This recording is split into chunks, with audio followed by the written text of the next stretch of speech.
Perfect. So we just hit one. So we'll go ahead and get started. I know there's still a couple people coming in. So welcome. Today we're talking about process documentation in 90. Before we jump into anything, shameless plug to follow us on Instagram, Facebook, LinkedIn. All of these webinars are posted on YouTube. So if you subscribe there, it's just an easy way to get real-time notifications for when you can see that content. So I dropped the YouTube link into the chat. So perfect. But don't click on it yet. There's new stuff coming right now. Yeah. Great. And yeah, I guess without waiting any longer, we'll go ahead and head into the agenda of what we're going to talk about today. So I don't know, this might have adjusted a little bit in the last couple minutes, but we'll do a quick intro to Jim and I, and then we'll jump into just some context setting around what process really is. And then we'll get a little bit more into the tactical of like how you're really setting that up in your business through, what's the process to create your processes and making sure you're maintaining them and actually documenting them in 90. And we've got a couple examples to show you. So of course, if you guys have joined these before, go ahead and post in the chat or the Q&A as you guys have questions during the webinar. We'll either pick them up and talk about them just as you're posting them, or they'll get added to an IDS list at the end. So we'll be sure to go through that and answer all of your questions, make sure you guys are solved as we're going through. So. Yeah, and the big question today, Christine, I think is, share your biggest problems with process. I mean, I think we had a great list of things coming out of our last one. We asked about rocks, including, gosh, we don't even know how to get started because we know, I'll reiterate, we know this is the least implemented part of EOS. Yes. So post in the chat, what's your biggest obstacles, problems, things that you guys are working through with processes in that chat. And then I'm also going to send out a poll, and we just want to hear how you guys are documenting them right now. So feel free to just go ahead and click on that. Are you using 90 already? Are you not doing anything? Any other software?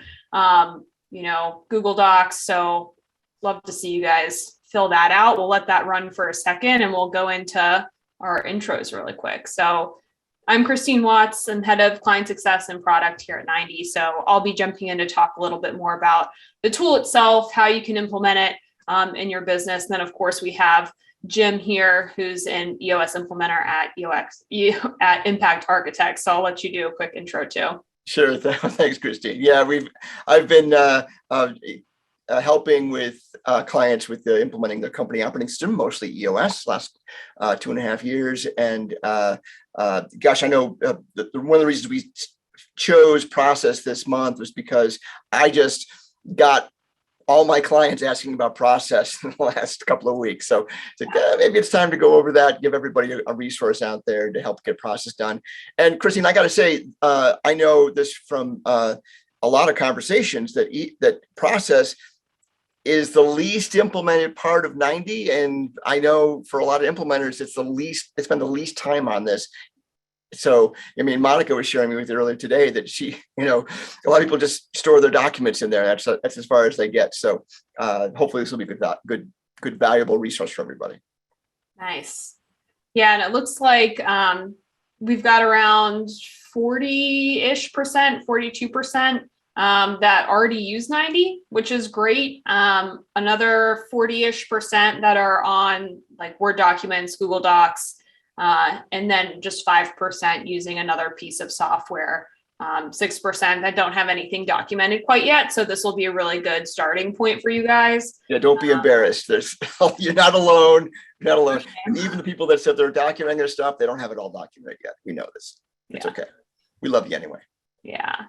So it's good. And then in the chat, we've got some people just sharing, how they're going through things using Excel to map out flow charts and using PDFs. So they're sharing so other people can access. So hopefully this conversation helps streamline things a bit for you guys. And again, as you're thinking through what you're doing internally, feel free to post in that chat, like any obstacles or problems you guys are coming up with as a team to really implement process to its fullest potential. So. All right, I'll go ahead and end the poll. I think we've got pretty good response right there. Thanks everybody for that. It does help us frame things up. So those of you that are using 90 or Word docs, we're going to give you, Christine's got some great stuff to show you how the software really works. And I think you'll find it pretty valuable. Nice. All right. And then Jim, I'll let you take over because I know the next couple of slides are really just setting up some context for like, why is this even important, really? Yeah, here's the thing. So we talked about rocks last time, and rocks are like the smallest nugget of planning. We talked a lot about the pyramid of planning. The far out past the horizon notion of our core focus or our and then the 10-year target being right there at the edge of the horizon. And the reality is that that's like half of the job of a company operating system. The other half is to help you execute what the work that has to be done every day.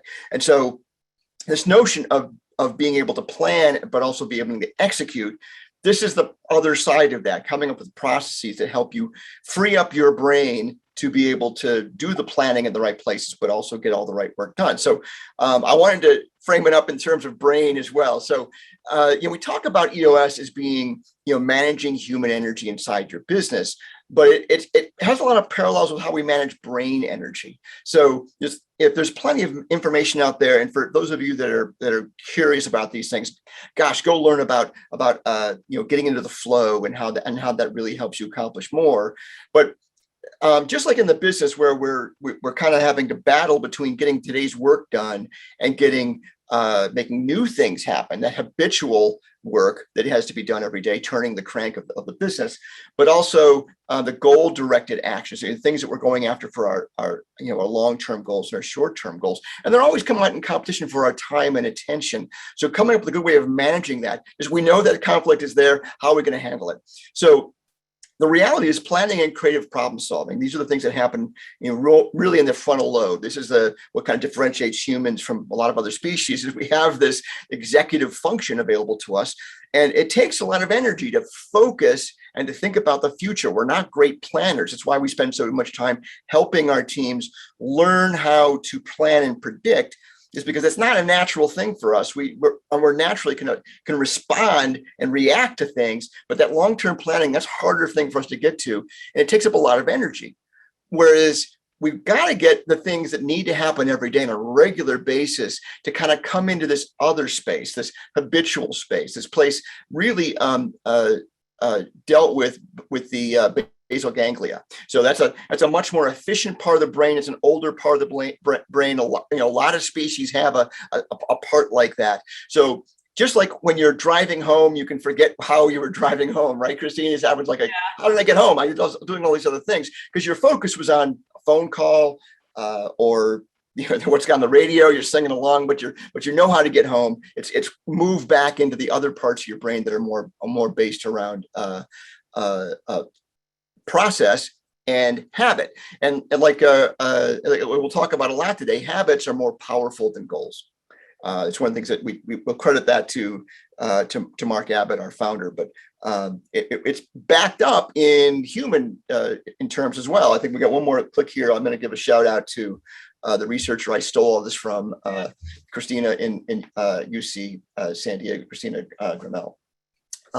But she actually says habits take over when the OFC is quiet. When you're not doing planning, your habits can take over. And just so having great habits, being purposeful in what your habits are, your processes is important. All right. That aside, let's dig a little bit first. The very basics. First, it's the fifth key component, Christine. We talk about process from the very first time we talk about EOS at the 90-minute meeting. We're introducing it to people.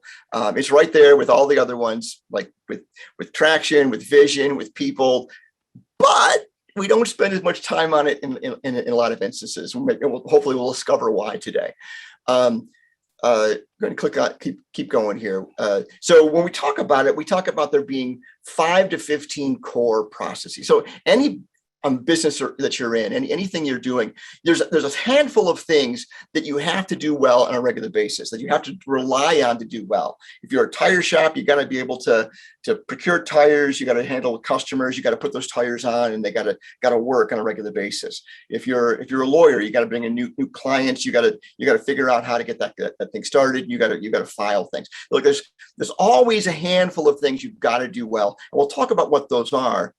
And the way we help people start thinking about it, start framing it up in their minds, is the franchise model of your business. If you had to repeat your business somewhere else, what are the things that other location, that other you, the antimatter version of Christine, what does antimatter Christine have to be able to do to be able to be a good Christine? And that is like the franchise model. Some of my clients are actually franchisers, so it's a good model for them. They got to figure out what's the thing that I got to document well, so someone else can go do it and do it reasonably well. The other model we like to think about this is it's the pilot checklist level of detail. So it's not, a pilot goes through a lot of training to become a pilot, to be licensed as a pilot, but they still have a checklist every day they go through when they're, I had a good friend who was a pilot. He took me up on a small plane when I was in Seattle, and I was really just taken by the fact that he went through, he spent a half an hour doing the checklist. He does it every day, sometimes twice a day, but we're about to take off. He's got a couple of friends with him. We're all, we're going to go out to dinner on an island, and he's still going to go through the 45-minute checklist the same way every time, because it's got to be right, because the cost of failure is pretty high. So that's, but at that level of detail, to make sure I've just done this, and then I've done this, and then I've done this, that model is something I'm going to come back to a bunch of times. When we talk about the 6 key components, they all have 2 parts of them that are supposed to be equally important. The first part of process is actually documenting, right? And so quite often what we see, and we'll talk about mistakes later on that people make, the first part is documenting. And we have a way of talking about documenting those processes. And the second part is about making sure the process actually gets used. And we call that followed by all in the EOS model. So, and both of those parts are critically important and equally important. They're both there. You got to do both. You can't have one or the other. Just like with people, we talk about right people, right seats. You got to have both. Just like in vision, we talk about the 8 questions and have everyone being able to follow along with all those 8 questions. Equally important. Document and follow by all. Do I have one more on there, Christine?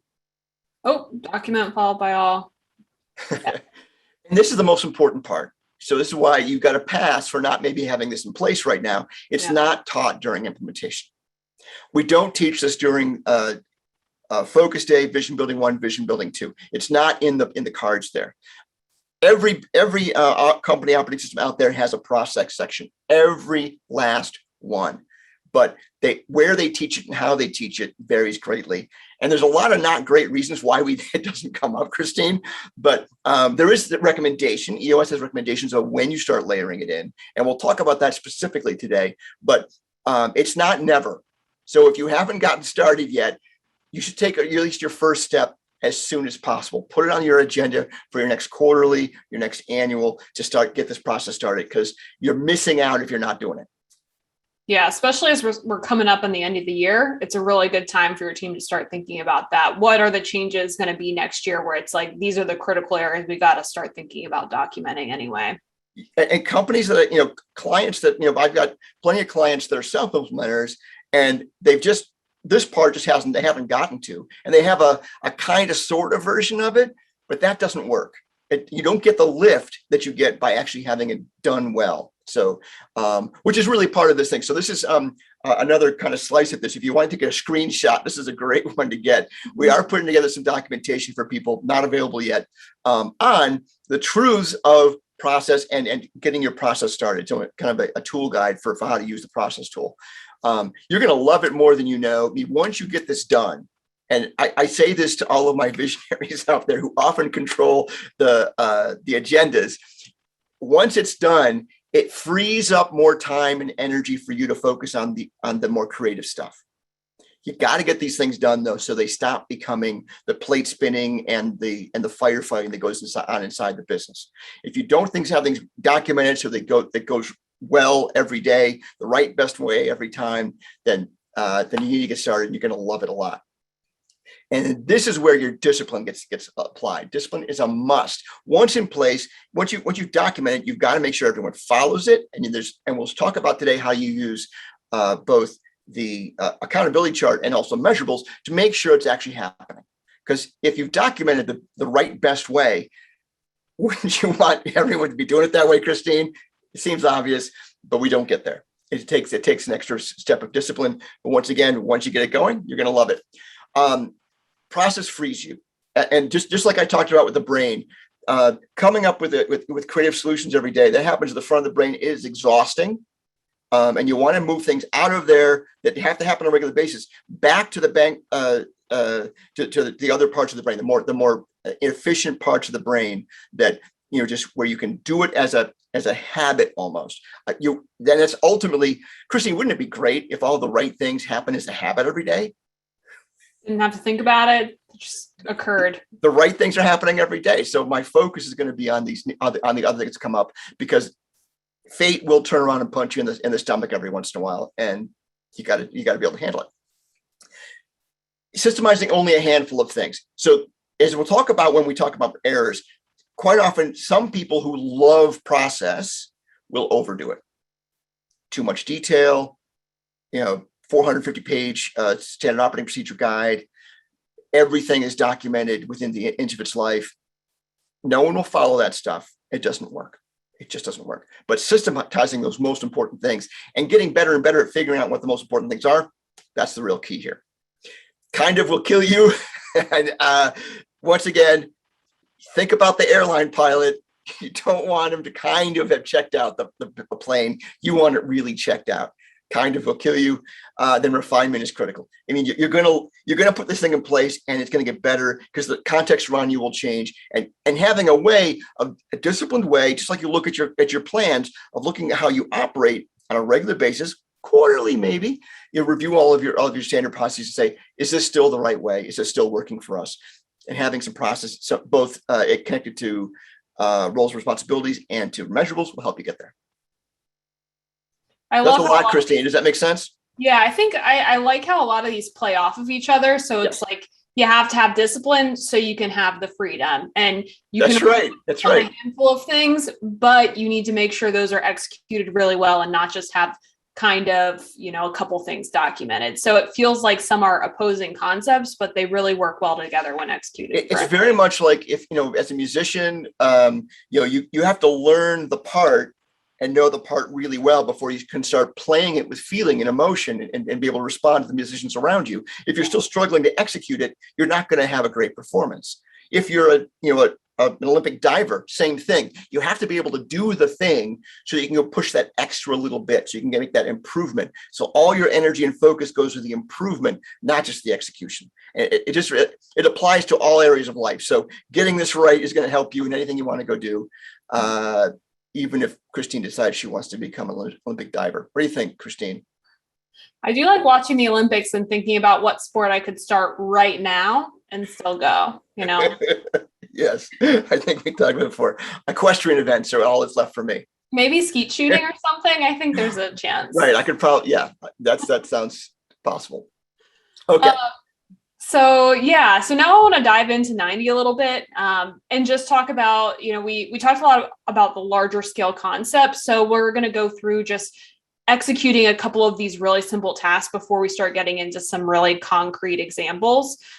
So getting core processes created, adding, the steps and sub-steps, and getting some details in there. So in 90, the process section is in your left-hand side, right above the directory. And if you haven't done anything to this page yet, there is already going to be, I think, 6 here by default, maybe 7. I can't remember exactly. I was going to remember 2. I was going to ask you what the default is. But I think it's 6. I think it's you get marketing, sales, customer retention, operations, HR, and accounting.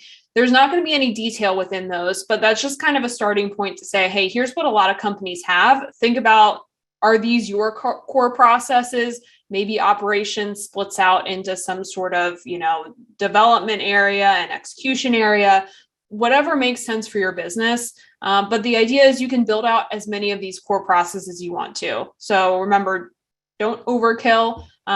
But that 5 to 15 number is kind of where you typically see the sweet spot being. So less is more until it's not, we like to say, right, Christine? And yeah, because you really don't want to, you're also, you're teaching yourself to curate this information so people it's discoverable in a meaningful way, and then making sure people can find it later on. So, it's all of these things matter quite a bit, and getting it right. Because once again, you're going to love it once you've actually got it nailed.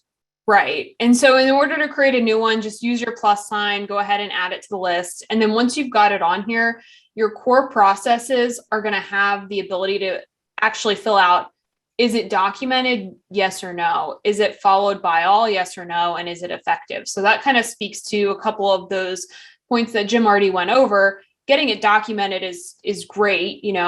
Maybe this one we don't have yet, but maybe you went ahead and entered some information, but then actually getting everyone to follow it is a whole other step. Getting it refined quarter over quarter and effective is a whole other step. So use this to keep track of what you can go in and start executing on, especially in your own internal department. And then when you want to see layers below that you've started building out, so below the HR core process, as an example, I have this little down arrow, just like you would get on the accountability chart, where you can start going and seeing the steps. So within HR, we have a way that we hire, we have a way that we onboard, a way that we update and approve the accountability chart, that we train. So you can start getting into detail with a lot of these, and then you essentially have one more layer down where you can create sub-steps. So within 90, we've given you kind of this 3-layered approach where HR is the core process, hiring is the step, and then going through a search and a screen and an interview process are all the sub-steps within here. So yeah, and some, and people say, so that's it's great to think about this. It's got 3 tiers of drill down here. 3 is a great number. It's enough for a lot of people to do a lot in here, but not go completely crazy. If it was extensible forever, things would get lost for sure. And it's great to think about, you'll notice that the top level steps are really at those department levels, which is a great way to think about it as well. I like to talk to people about the notion that your accountability chart, your measurables, and your processes are like a triangle that needs to support each other on a regular basis. They need to connect in obvious ways, because that is your standard work. That is the standard work happening every day. And so, my measurables keep track of whether I'm following my processes properly, whether I'm actually executing on my roles and responsibilities. My roles and responsibilities are made more clear by what processes I'm in charge of and what measurables I'm in charge of. So, think of those sort of things, those things together and executing them so they support each other.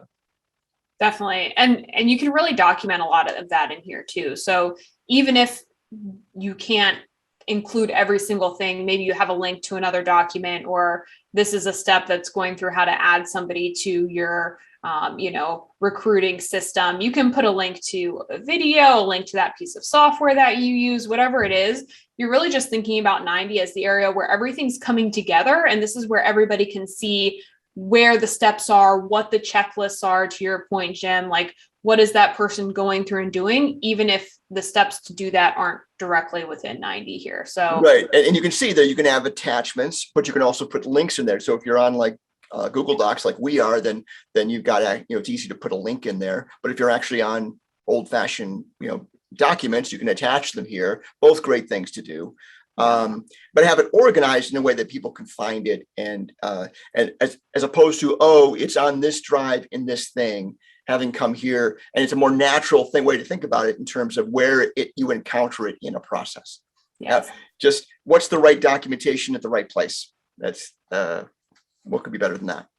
And I know we'll spend a little bit of time on this in the following slides, but each person owns a process. To Jim's point, this is all connected to the accountability chart too. So when you're actually looking at, hey, who do we go to when we have questions about this hiring process? you can come to this list. We can say, all right, there's a head of HR position. It's Jessica. And now she's the one who's going to be in charge of this specific process. So you have a way to choose who's really accountable for this, and making sure it is followed by all and effective, just by selecting from that list.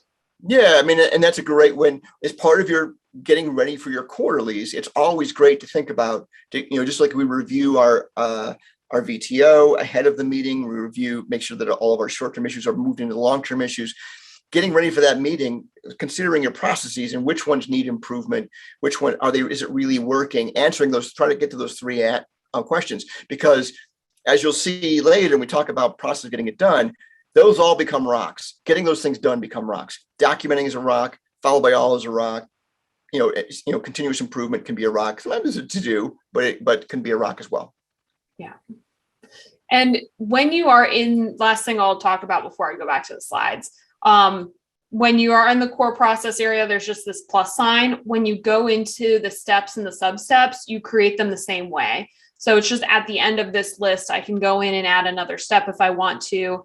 Same thing if I drill down into the hiring area with the sub-steps, I go to the end of my list here and I have another add sub-step option. And then you can rearrange these in any order that you'd like to see them go in, with the arrows down here. So you're always looking for that plus sign to go ahead and add new steps or sub-steps. Just depends what you're creating based on where you're looking at it. All right. Yeah, it's pretty easy to navigate once you're used to it. Once you spend some time in it, so it can be daunting looking at it at first, but I feel y'all. It's all good. So, Christine, here's what we see when we work with clients and when we hear back from people about process. There's a set of common things we see as mistakes. So there tend to be two different types of companies: ones that ignore it and ones that overdo it.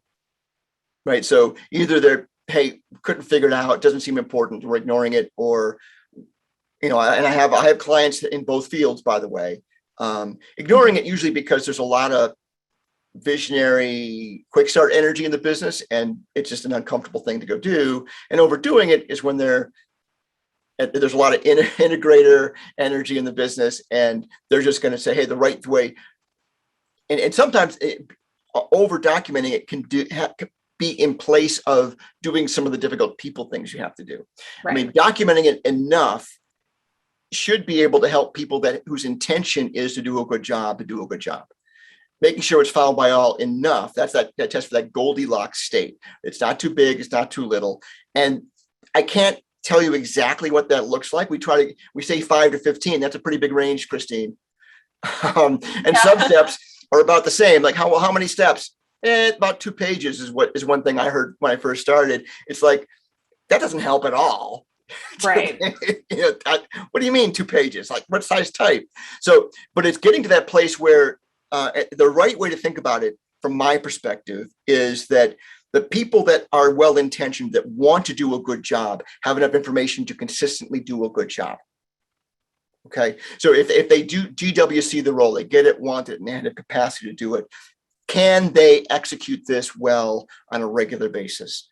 Do they have all the information they need, the resources, and are we able to measure it so we know when it needs to be improved or changed based on other context? That's the Goldilocks state, when it's not so big that nobody can follow it, and it's not so minimal that we screw up on a regular basis. So measurables, you've got. We talk about the scorecards in that event, and we talk about measurables. One of the things we talked about is that there's everything on your accountability chart, every role and responsibility can have any number of measurables attached to it. But we talk about the 4 basics. I'll put my 4 fingers here in this frame. The attendance one, like is it being done or not done? The quantity one, is it happening often enough? The quality one is the outcome at the sufficient quality level that meets with our needs to be successful. And then the compliance one, does it actually follow the process as laid out? Yeah, it's a great call. Attendance, quantity, quality, and compliance. you can always at least measure those things. And the same is true. And that also speaks to the processes. Does this, at the end of the process, does this thing happen? And do I have a measurable that says, yes, it happened, it followed process, it got to this place? Does it happen enough? Can I put some intermediate places in to say, okay, every time this happens, I should be able to measure it. And now I look at that measure and now I figure out whether it's actually happening or not. So it's worth spending time on, because once again, if you spend time on it and you get it right, it frees up all that energy to go work on problems and advance the cause when the best thing happens every day. Well, and you have something tangible to actually say, is this process effective or not? Yes. Instead of just a gut feeling or like a person, it's a tangible number where you can look at it and say, I know I need to have a conversation around this process because of this. It's part of how we get to high trust organizations where we turn expectations into agreements, is we have a number we can look at and say, yeah, it is happening. I'm good. Right. We need to talk about it. It's just like we were talking about with scorecards. If the number's right, I don't need to talk about it anymore. We're all good. And you can have measurables for yourself that you don't share with anybody else, just so you know you're doing it right. Right. Just so you know you're doing it right. So agreeing on scope. So part of what you're going to do when we're talking about process is you're going to have the team as part of your filter, your editor for whether you got this right or not. And the fact of the matter is, at the leadership team, you should have some basic agreed understanding about what these processes are and how they execute. So and when it starts and when it begins is a question, but everyone should agree. Like, this is a good place. And more than likely, I'm going to just spoiler alert, it's going to align with your accountability chart. If you've got processes that cross a whole bunch of lines all over the place, Christine, that doesn't feel right? It doesn't pass the sniff test. If it aligns with what you've got for an accountability chart, then you've probably got good processes and a good accountability chart. If you on purpose on a regular basis have to cross lines all the time and manage lots more communication, a lot more complexity, something ain't right. It could be the process, could be the accountability chart.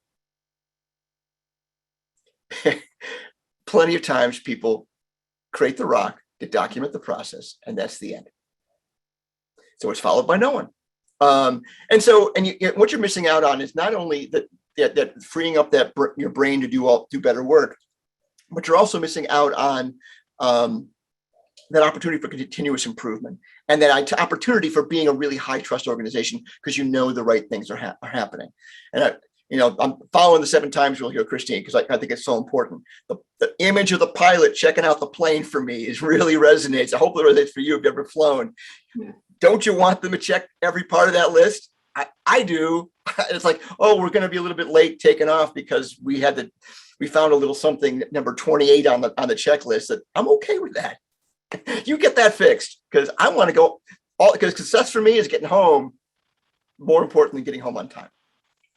So and there's a lot of value to doing this, ahead of time. Like for me, I'm leaving on maternity leave around Thanksgiving. Yes. So I'm just starting to think about what are the processes. I'm documenting a lot more things because I'm lucky. I know I'm going to be out for this set amount of time so I can prep for it and people can ask me questions before I leave. So you want to make sure you are in a situation where, hey, you don't know when something's going to happen. They're going to leave you, documenting ahead of time while they're still there, while your systems are normal and operational will save you a lot of headache when that thing, whatever it is, does happen. Well, and this is important, Christine. I know I bring it up somewhere else, but it's a great call out because by design, if your business is successful, you will delegate and elevate. Right. And that'll go smoother if you've done a reasonably good job of documenting.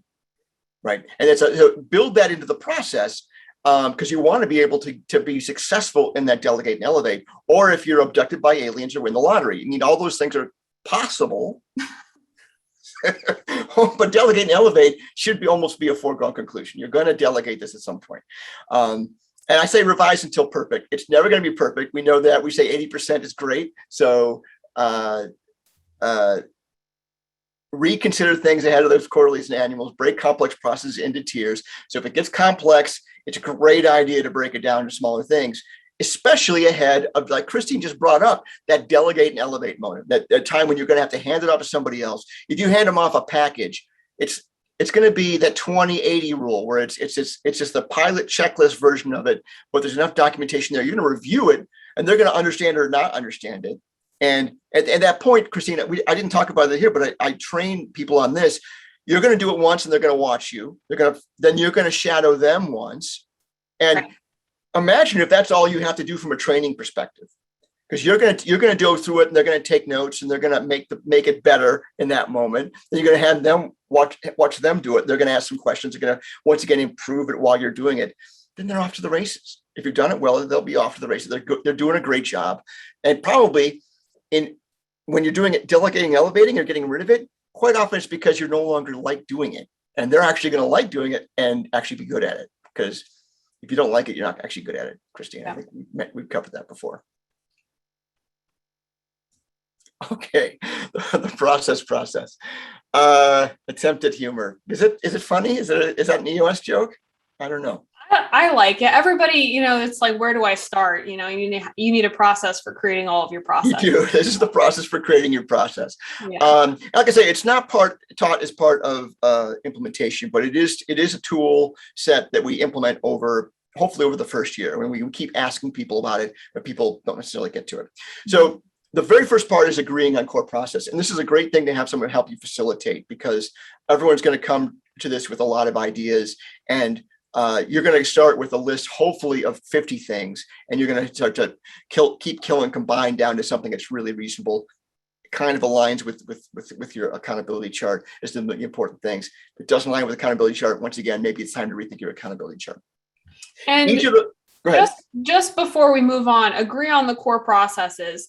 This is usually brought up in like a quarterly or an annual meeting as a long-term issue. And then you guys are solving the issue by like coming up with this first set. Is that right? This is a quarterly tool time event. So if you're working with an implementer or with a business coach of some sort, they should, during that time, set aside the quarterly for learning a new tool. Process would be one of them. And at one point, the very first step is to okay, let's figure out what these are. We talk about this in the 90-minute meeting. You've got 5 to 15 processes. We don't know what they are yet. We're gonna help you facilitate them to at least you have that list.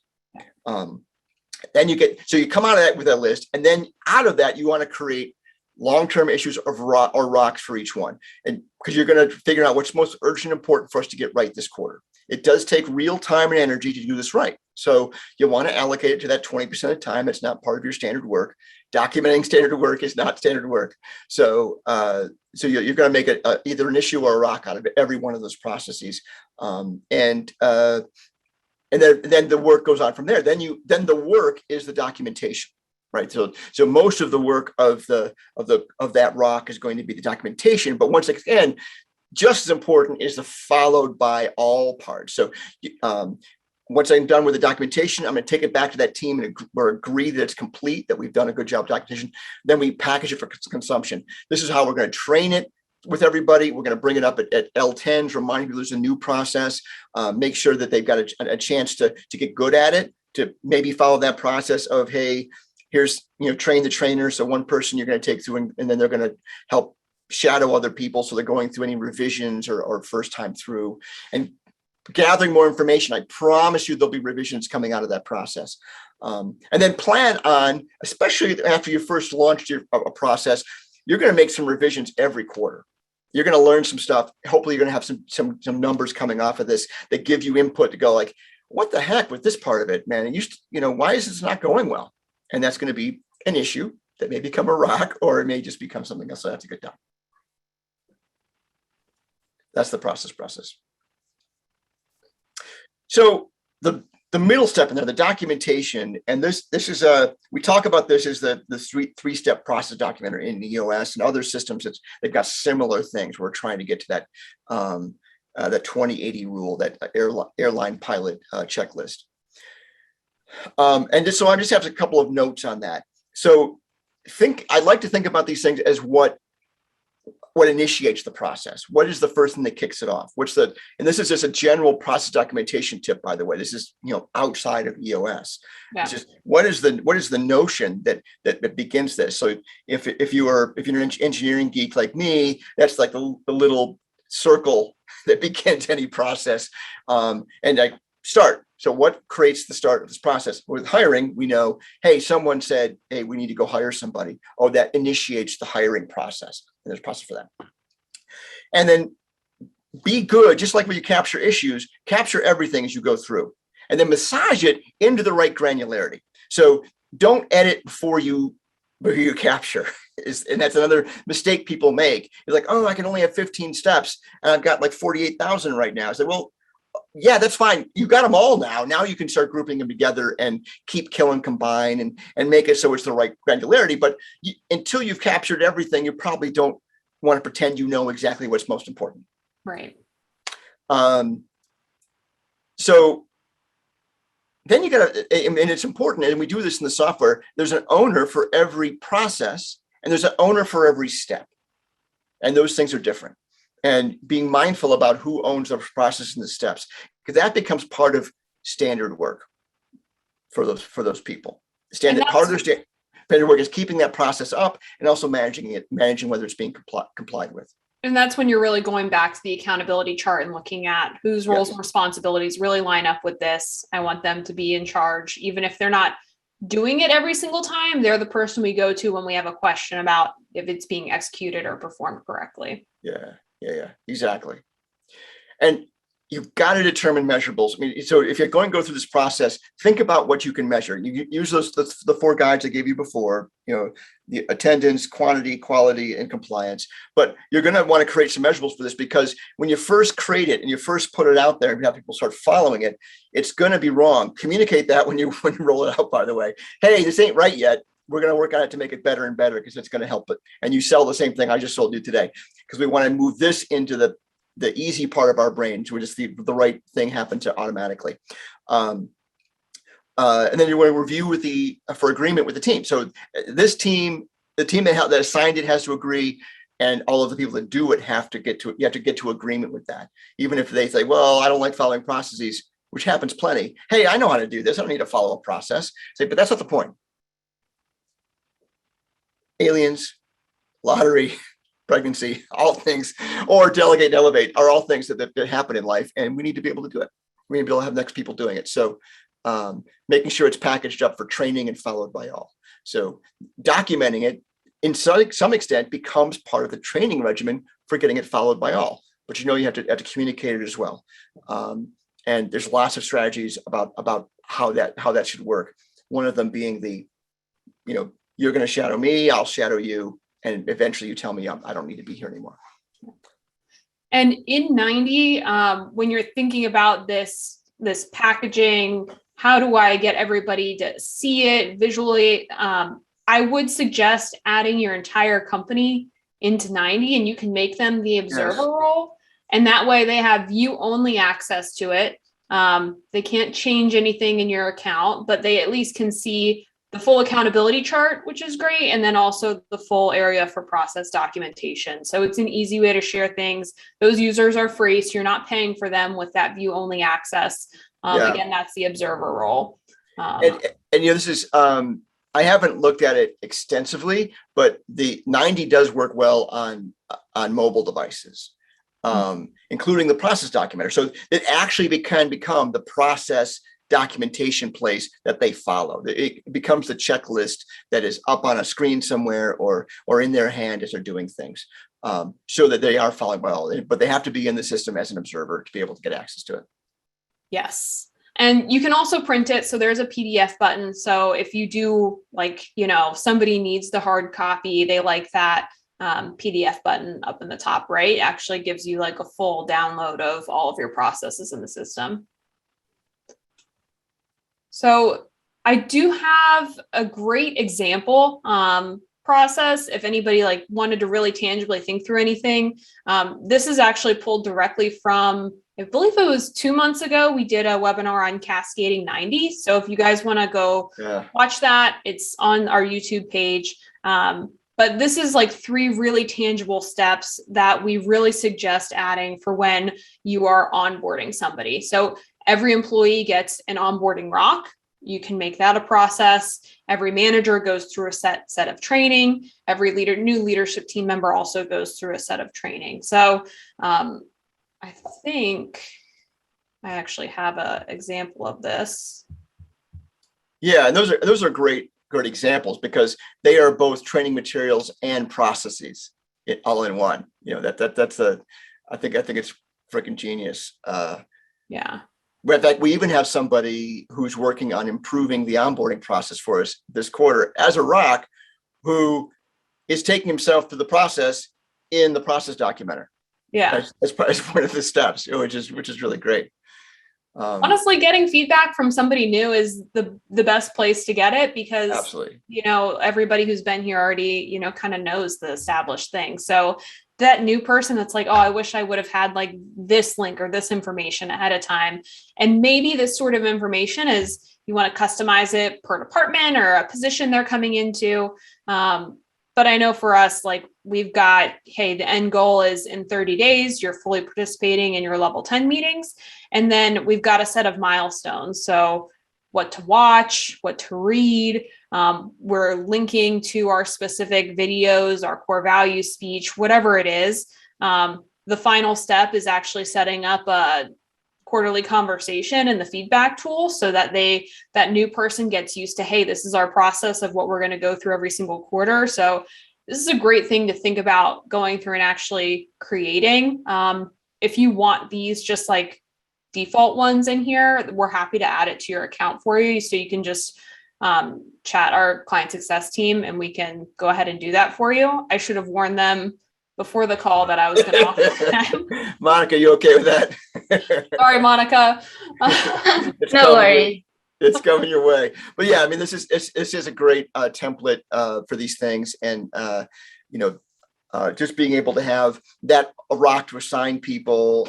All my clients do it. I force them, but they all love the notion of, there's a rock that every new employee takes on for their own onboarding. It teaches them about rocks. It gets them to not only be able to participate in that L10, but also really limit how long they say, I'm new here. Right. There's that deflection phrase is fine, but it sounds old very soon. Like, God, why can't you just be productive and be part of the team? And I think, but getting people to they really feel like they don't need to say that anymore is hugely beneficial for both sides. It makes people feel more connected. They're going to be more productive. They're going to feel like they're accomplishing their goals.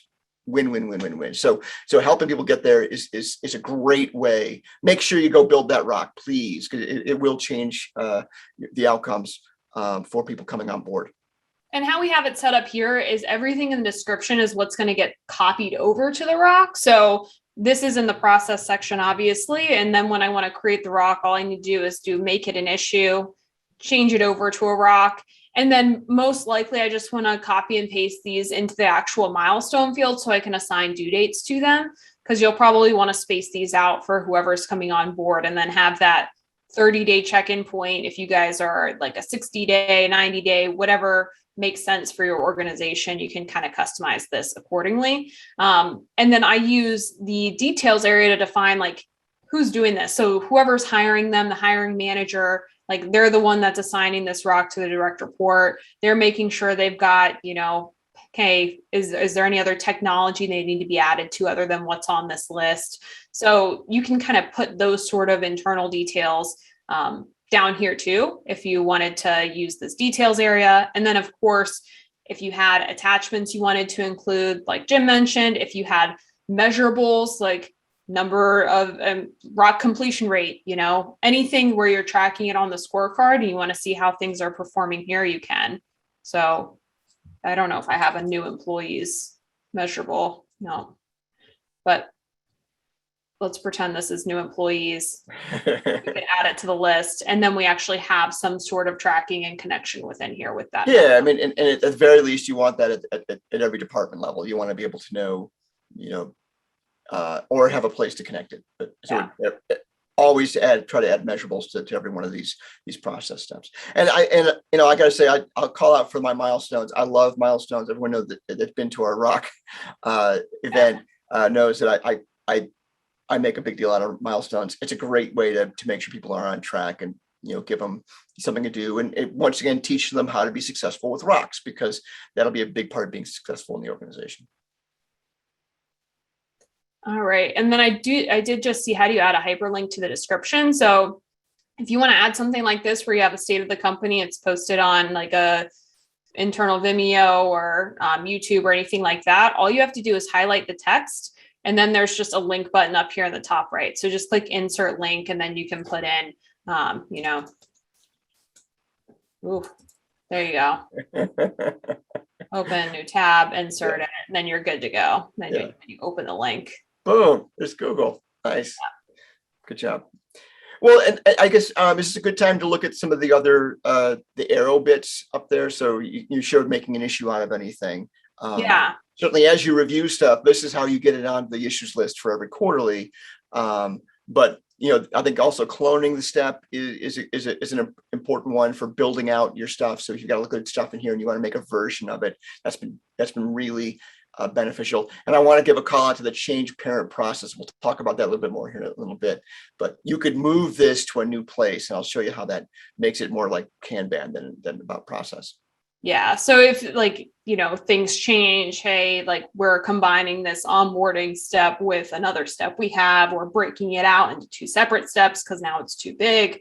That's kind of where this reorganization is going to be really helpful. So the arrows down here in the bottom move things within the list right and left. But then once you get into the change parent process, it's like, hey, instead of being in HR under the onboarding area, I want to change it to the hiring area or training and development. So it lets you choose a brand new section or core process to go into. Yeah, the place I've seen this used a lot is when you're building out sales process. Sometimes you've got some very standard steps that you're going to take in a lot of different workflows or customer journeys or however you would describe it. And this is the time when we do this. We send them this thing, we try to schedule this meeting, and then it looks like this, where we send them this, then we call them, then we schedule this, and so you could just reuse that component, make a duplicate of it, or, I'm going to stop doing it here, I'm going to move it over to this process instead. So really great stuff. All right. So let's see, setting up links, attachments, creating a rock. I don't think there's anything else. This is the PDF button. So if you did want to export all of your processes, again, it's not just going to pull this specific area, but it's going to grab everything. So it will take just a second to load up. But then it'll give you a breakdown of like marketing, everything under there, sales, everything under there, into more of like this kind of list format. So if I go down to HR, here's my hiring, and then there's the search screen, interview process, all documented within there. So that just gives you a one document that you can go ahead and share out. And I'm going to say, Christy, I know everyone's got opinions on what the PDF should look like and the scoping of that. So go ahead and type those in, because Christine loves to hear about those things. I know PDFs are never perfect. Everybody's kind of got their own thing with what but certainly we've always gotten great ideas. So I joke, but it's true. We love to hear your ideas on these things, because it's one of those areas where we're too close to it to see it sometimes. And, you tell us how you want to see it. Like, just looking at right there, I can imagine page breaks. We might want to manage that differently, so that a section could live in a book somewhere, or could go on a page, on a wall somewhere very easily. Exactly. The other thing that we are looking to add to that PDF button is, you'll notice as soon as I click it, it just goes to open up the tab. I would love to have it set up where you actually had the choice. Do you want to see all of your processes printed out in like one document, or would you rather just look at the current view of hey, HR, and this is what I'm looking at right now? So having that option of being able to choose is definitely on the list of something that we can add in. Cool. Let's see. And then your other uses for the process tool, you started talking about this a little bit. Yeah. So so just so everyone can get a sense of it, the people that don't use it for process yet, often you have these other uses, but there's also people that are using it. You can do other things with it. So curated storage for important documents. So quite often you've got some kind of mess on a server somewhere or in the cloud somewhere for all your documents. But if you wanted to connect them to process or to areas of the business where everyone could find them, especially if they're all observers in 90, this is a place where you don't have to worry about permissions deep inside your business, you can just either attach it in there or you can link to it from there. So it's easier to find. It's a great way to start about curating the important information in your business and have it in one central place. The other one that I thought was very interesting, and I know Michelle could probably answer a question about this, the way people have them. For myself and for other coaches that have multiple clients, where you have, it becomes an almost CRM type scenario, because I only have at any one time 15 to 20 clients. That'll be the max that we might get to, unless you're Daniel in Australia. He's got 30, but that's only because he's got an amazing assistant. What's her name? I don't remember her name off the top of my head. I don't know. I feel bad because she's awesome. Yeah, Michelle will remember. But you can actually have a process, like they can say, have my sales process, and then have current customers, prospects, and past customers, and then you can actually drag those customers between one section and another. So as their prospects, I'm collecting information about them. I can have standard things or just random things I'm going to put in there. I can attach documents, all the things we saw in there on process, but now it's really about that customer and having that customer view. And then when it becomes an actual real customer, I move it over to the current customer stuff. And now I can add sub steps for when the sessions are and things like that. I can start adding more stuff. Then when we become a past customer, once again, just take them out of that section and move them over to this other sub process, to the past customer one. So client records, great way to keep track of things and have a couple different categories. Once you can have a simple place in the middle, you don't need a full CRM for that stuff. You've got plenty of stuff within 90 to capture those things. Mm-hmm. And so in that, you can start to see how people have used it also for Kanban type stuff. So where you've got things you're moving along in a process, I'm gathering information around it. It's going to get to a certain level. It's going to change the step in the process, and you can move it to the next step. So I've only seen this a couple of times, but we're actually using 90s process tool as a Kanban for managing, items, whatever they are. If you're doing the Kanban, go look it up. It's fun. For managing them through a process and to the point where they're really done. And then you can put them, all that documentation then goes into, completed cards. Because once again, it's not associated to a time, and it's usually part of standard work, but you could actually manage standard work that way. Last one being a simple LMS. We already talked about that, where you need to go learn about this thing. This is where all the documents are. So that the process becomes, one of the processes is learning about the process, right? So before you can start executing, you have to go through all these learning things. And then the next step might be shadowing, and then someone shadows you, and then before your completion, and then someone has to sign off. So all of those things, you can start to see how it solves the process tool, the way it's designed right now, intended for process, but really solves all these problems in some minimalistic, simple to use way that I thought was worth calling out. That's great. And if you need to see examples of that, let me know. I'll make Christine do it. Yeah. And just one last little shout out. Once again, we do have a document we're putting together to help people learn about this stuff, because it is challenging. But this notion of how you're going to review and revise, you got to do it. You train people on it. You train them through a number of processes. Certainly in L10 meetings, everyone's attending an L10 meeting. You can go back over that. And then you've got measurables. Make sure you've baked measurables into there, confirming it's being done enough times, and being complied with. Then use that as part of how you do LMA. So in your quarterly conversations, we pull that type of information into the quarterly conversation to see whether you've executed it enough, whether you're really following it or not. Do I know that you're actually doing this stuff? And all these are points where you might raise an issue to make a change to that process, because ultimately you're really just about trying to make it better. And then knowing that every once in a while, if you own a process, you've got to update it. You should have a plan to check it out. And as part of owning that process is making sure it's up to date, making sure it actually is beneficial for everybody, because a bad process is worse than no process at all sometimes. That's all I got. Then this one, Isadora Sharp. She's pretty sharp, actually.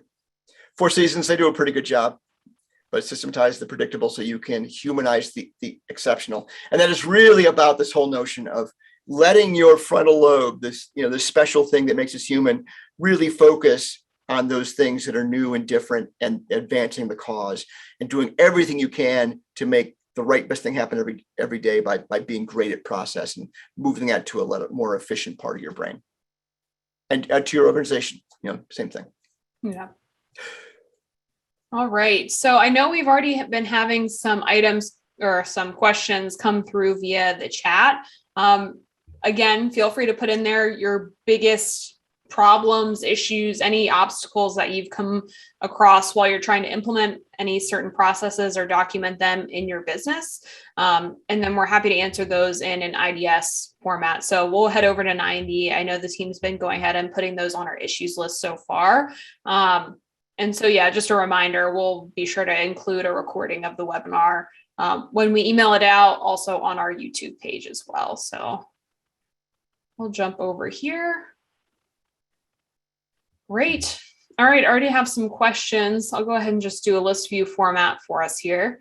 And we'll just go down the list and the team will be sure to add any new ones that are coming through. So I know the team has been answering some of your questions in the chat as well. So if they felt like anything was already answered just through like the Gemini discussion portion, they might have not included it on the list. If you feel like you're not solved, feel free to just go ahead and repost it in there right now and we'll get it on the list for you. So, all right, process training. How to train the company on process. In depth with everybody. Yeah. So when you're working with a professional implementer or a coach, which is a great idea for these things, they'll work primarily with the leadership team. At Impact Architects, we actually have a set of products as well. We have people that will work with the next tier down and the next tier down. I mean, very much like your accountability chart, you're going to want everybody to have good process. And the more big and complex and diverse your organization becomes, the more effort you got to put into simplifying and your processes down so that as new people come on, they know exactly what to do. If they have good intent, then the good outcomes are likely to happen. So the notion of process is probably something that everybody should learn and understand. And it actually becomes a kind of default core value. There are some people that don't like to follow process, don't think it's important. And if you dedicate yourself to it, chances are people that don't like to follow process are going to be uncomfortable, and you'll have something to talk about at your quarterly conversation. But I would certainly plan on having everybody understand the value of process and be able to train on the processes that are in their area. So at the very least, you got to do that. And when you're creating them, like get people involved early, I would say.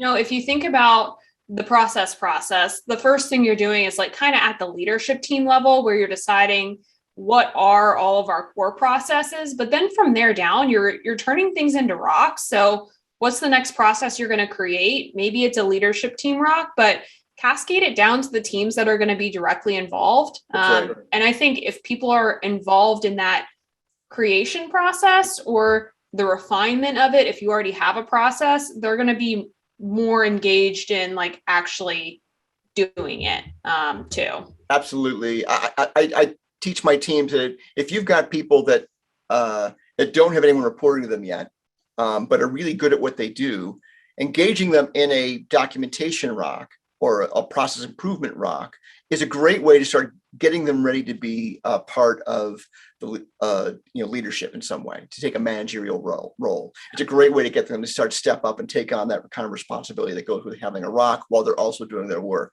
And the outcomes tend to be great. If they're good at what they do and figuring out how to capture that and become mindful of what makes it good. So I think it's going to be hard to be really good at process without involving the entire organization at some level. Certainly from the feedback perspective, but even in the creation process, perhaps. Definitely. And then, just bring it into your meetings, share it at the state of the company. If it's a rock, have it be 10 measurables that you're talking about every week. Have people understand that those measurables are connected to the process, and just making it a part of whatever that normal cadence is for those individual teams across your company is going to definitely be the way to go. Yeah. And it's a great way to, make it part of your onboarding rock where, hey, we take process seriously and this is why, because we want your creativity focused on solving problems that we couldn't predict. We want the standard things to work well. And that same thing I've sold to you today about if you're going to be a great guitarist and you're going to play that, you want to play the part well, you have to practice it a lot and be good at the part before you can get to the place where you're actually making it a magical performance, right? So we want exceptional things to happen in almost every business that out there. For those exceptional things to happen, we have to be good at the standard work.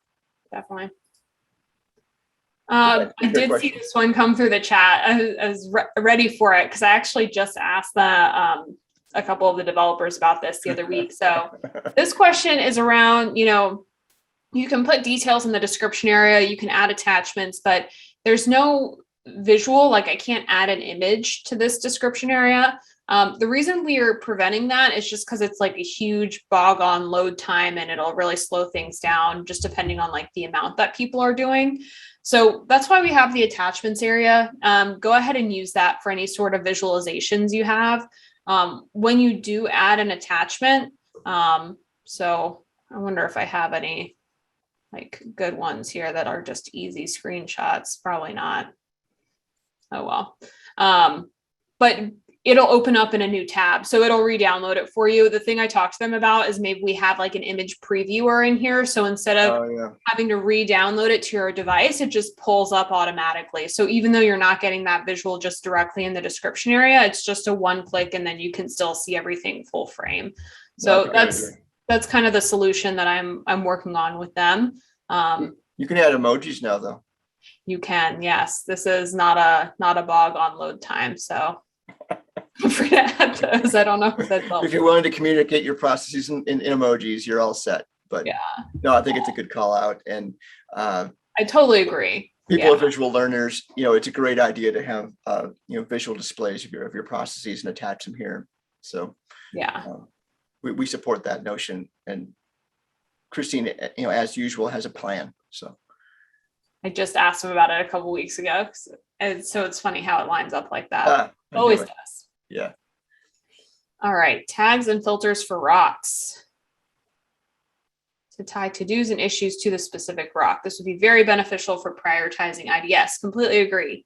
Yeah, so definitely agree with you, Paul, being able to see so when an issue is created, did it get created from a specific item? When you look at a rock, maybe being able to see, hey, here's the to-dos and the issues that came from that item. But something we don't have currently in development, so I can't really give you like a time estimate, but that's definitely something that we would really like to do. I definitely agree it would really help with prioritizing and IDS. And then I think even down the road, just being able to see, how many issues did you create out of a rock in a given quarter? And did it always stay on track? Because if not, there's like you probably should have moved it off track after number, 20, Right.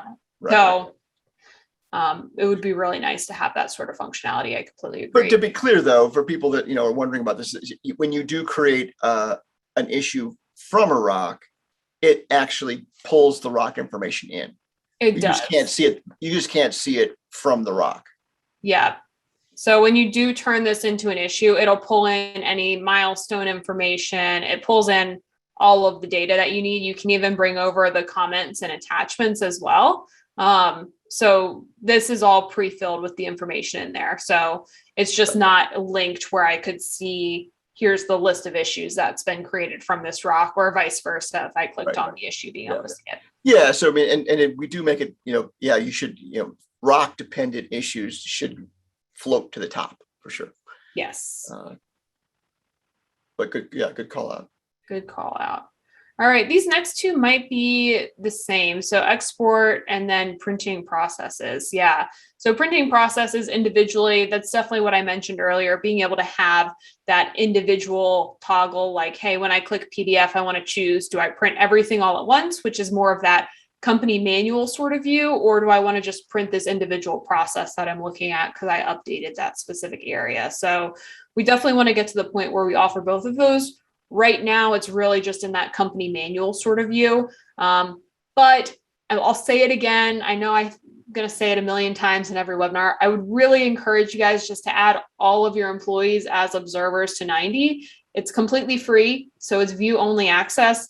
But the reason it's really nice is because you can update things and you don't have to worry about reprinting it. It's just all real time. So as a manager goes in and changes a link to update the state of the latest state of the company or whatever it is, Right. it's all updated and you don't have to worry about the versioning and things like that. So I know I always beat a dead horse with that one. Well, it's like I said, it's a tough one. People do have big feelings about how they want to use the printed materials as well. And I'm not doing anything. Christine's doing it all, but we're definitely working on making that better. All right. Circle of life. This one's a new one to me. Yeah. Implementation process should begin.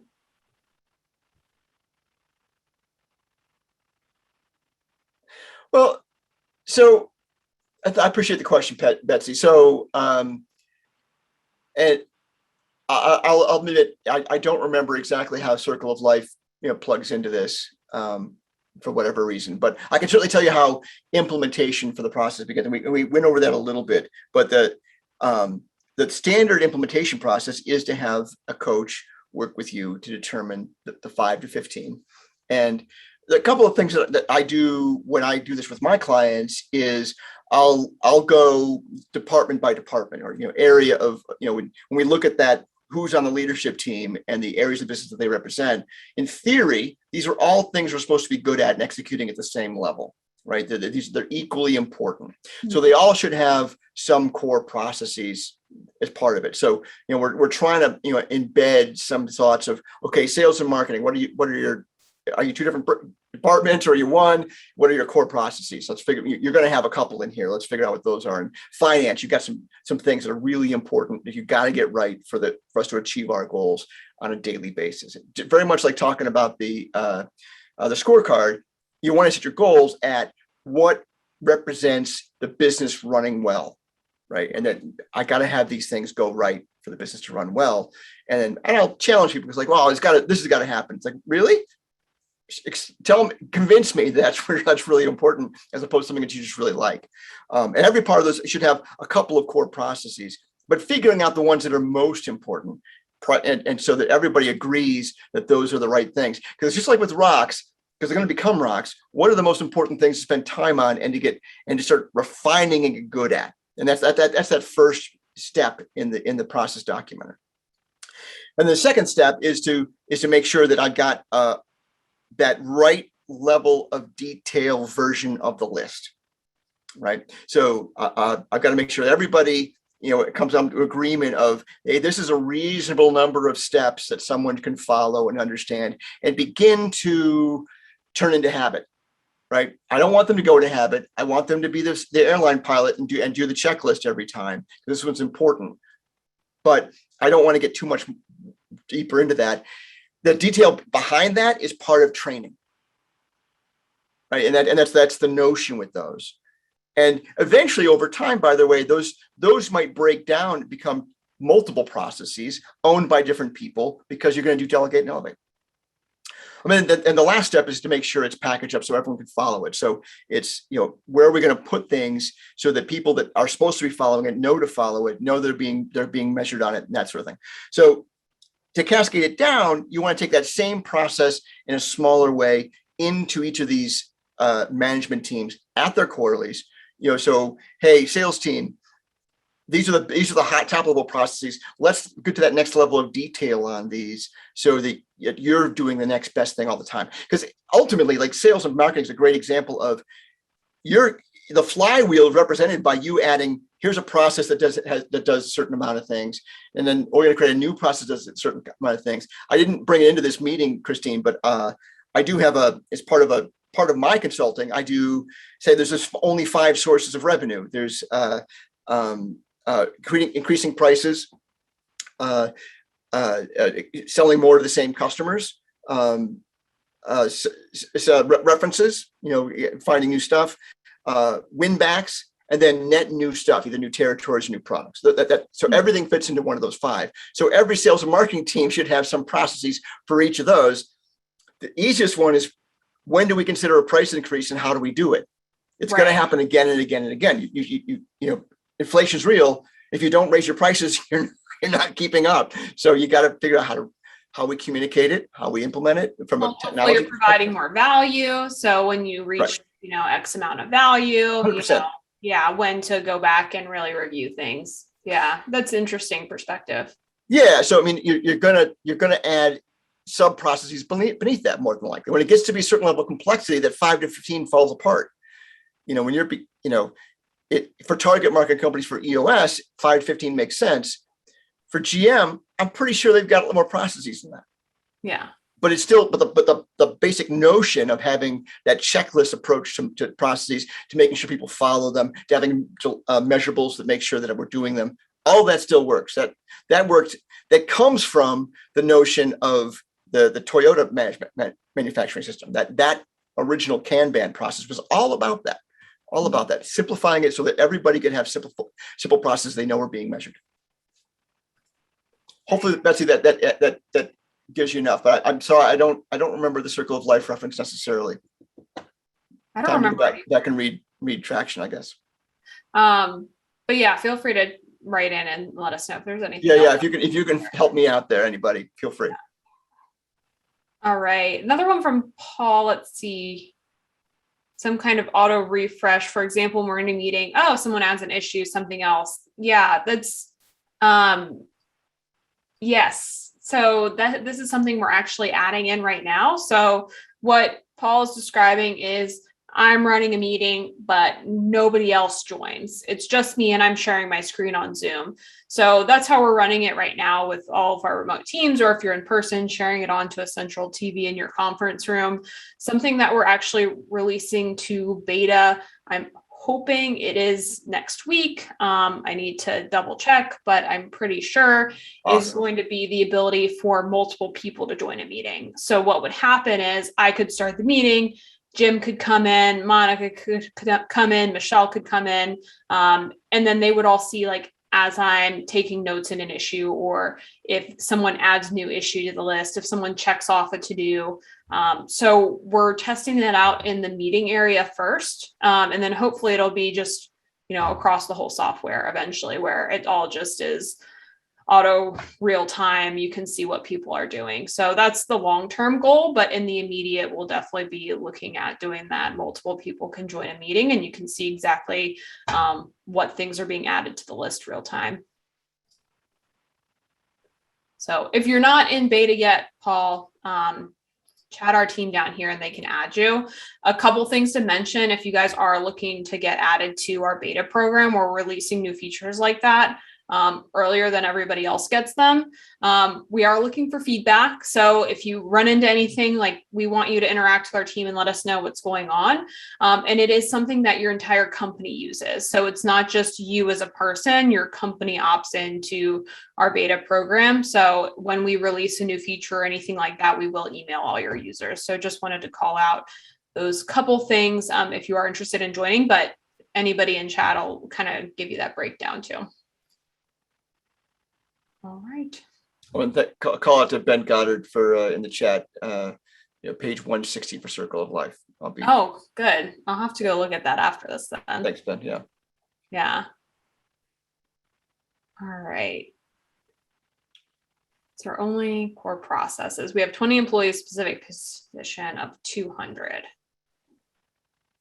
Yeah. So it's a good question, Ben. So the notion of core process is about this. That's the 101 version of process that EOS teaches. It's like we gotta start getting the basic things done the same best way every time. Because what we're fighting against in an initial implementation of EOS is that a lot of companies are firefighting and plate spinning every day because they don't have a standard way of getting things done.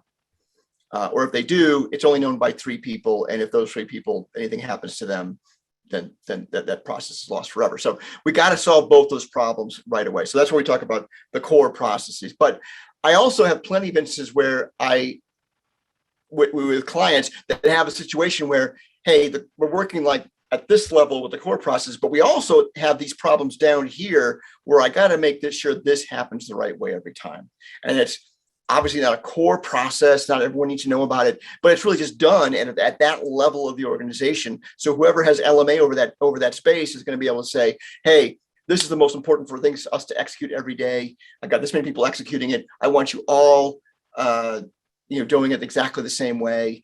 And then I thought someone typed in about SOPs or core processes. These are all just different words of describing the basic same thing. The reason we don't call these SOPs or standard operating procedures is that standard operating procedures have a history of being long and involved, of being a giant book They full don't of follow stuff. the 80-20 rule. Yeah.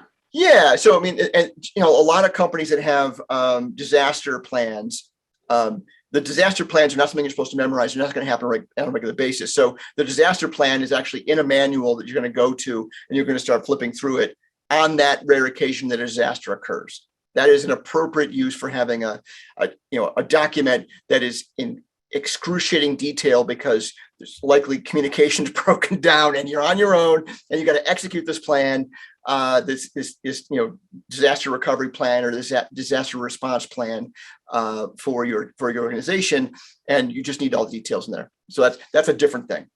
But things you do every single day, you need to do a lot.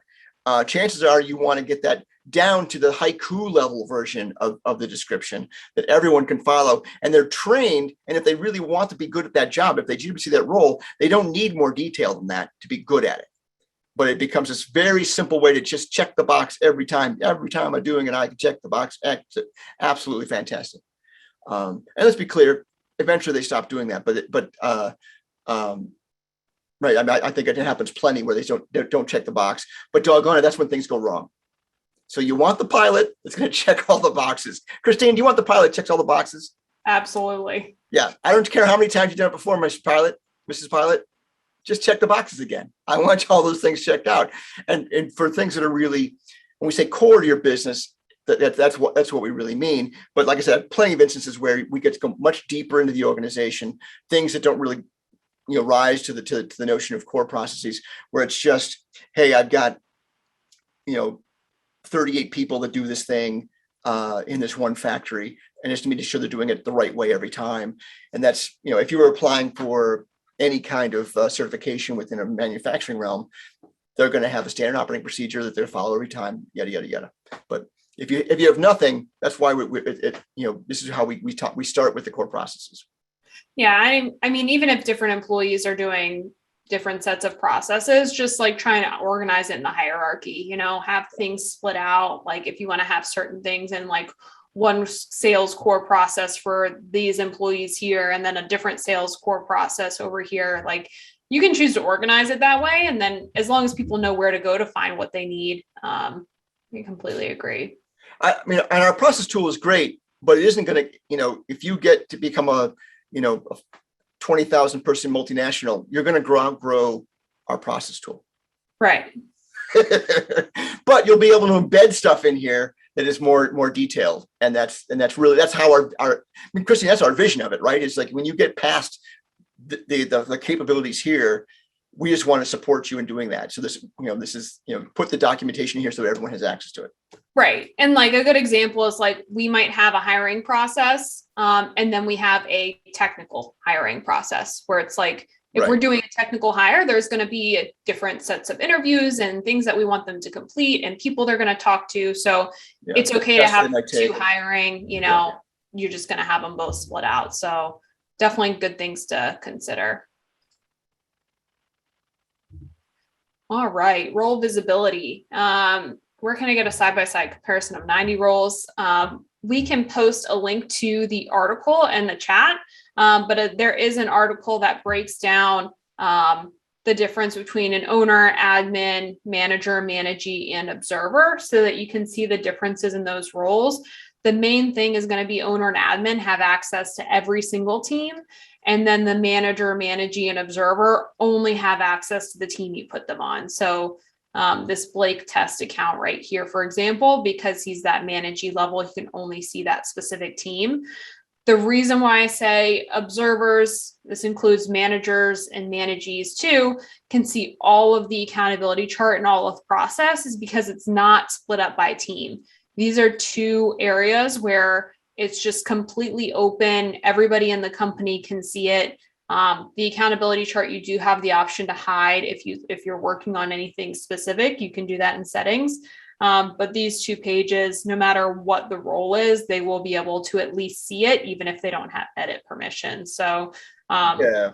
And in VTO, that's why you've got the ability to, I mean, all the issues default to not on the VTO, but you can make an issue visible on the VTO for everyone to see. exactly. Yeah. So there's definitely that role article that I will go ahead and post in that chat area. Good question, though. All right.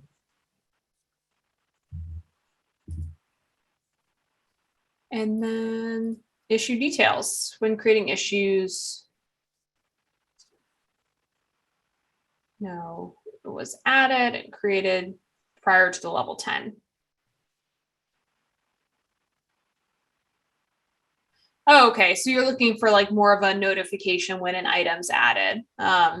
Yeah, that makes complete sense. I know for us, we really encourage our people like go in and look at 90, because not only do you want people like aware of issues, you want them adding headlines, you want them filling out their scorecard measurables before the meeting, working on their rocks and to-dos. So any sort of like login you can encourage just for them to be actively participating and engaged is definitely helpful. But instant notification when something's created on their team, it's definitely a request we can get on the list. Yeah, I like that.